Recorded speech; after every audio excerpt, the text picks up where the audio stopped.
বজাৰ কৰোঁতে পাটৰ বেগ আছে, মৰা পাটৰ বেগ, সেইবিলাক লৈ যাব পাৰে। তেতিয়া এই সৰু সৰু পলিথিনৰ বেগ একবাৰ ইউজ কৰি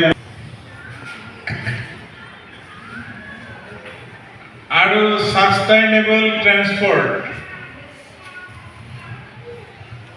আমি বুজি নাপাওঁতে আমি কি কৰি বেলেগৰ হ'লেও আমি খুজি লৈ চলাইছিলোঁ বাইকবিলাক, স্কুটিবিলাক। এই মই অলপ গৈ আহোঁ তাতে বুলি, হ'ব মই তেল ভৰাম দে বুলি লৈ গৈছিলোঁ। এনেও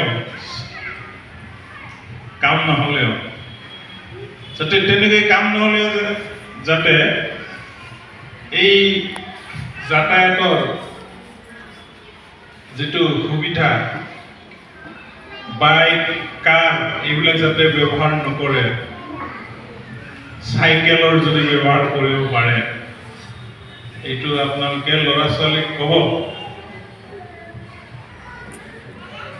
অপ্ৰয়োজনীয়তা যাতে এই শক্তিবিলাক যাতে বয় নকৰে।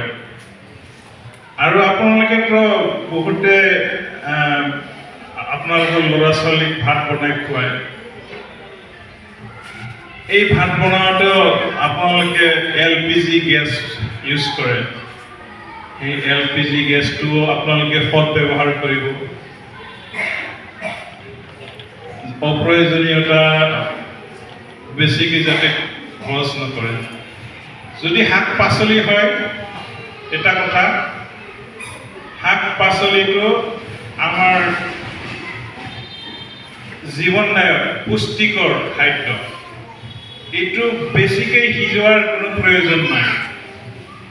বেলেগ দেশতো তেল নিদিয়ে, খালি অলপমান তাতে থকা বীজাণুবিলাকক মাৰি পেলাই গৰম কৰি বীজাণুমুক্ত ষ্টেৰিলাইজ কৰি এইটো এনেই খায়, কাঁচাই খায়। বেছিকৈ ৰান্ধি শাক পাচলিবিলাকক বেছিকৈ ৰান্ধি একেবাৰে সিজাই কিবা কৰি গেছ অপচয় কৰাৰ প্ৰয়োজন নাই। খালি তাতে থকা বীজাণুবিলাক যাতে মৰে, সেইখিনি তাপ দিলে আমাৰ।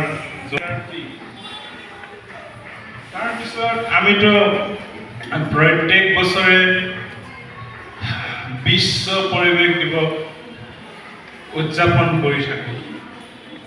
বিশ্ব পৰিৱেশ দিৱসত ছাত্ৰ ছাত্ৰীক শপত বাক্য পাঠ কৰা, আমি গছ গছনি ৰুম, গছ গছনি যত্ন ল'ম, গছ গছনি ডাঙৰ দীঘল কৰিম বুলি ইহঁতে শপত বাক্য পাঠ কৰে।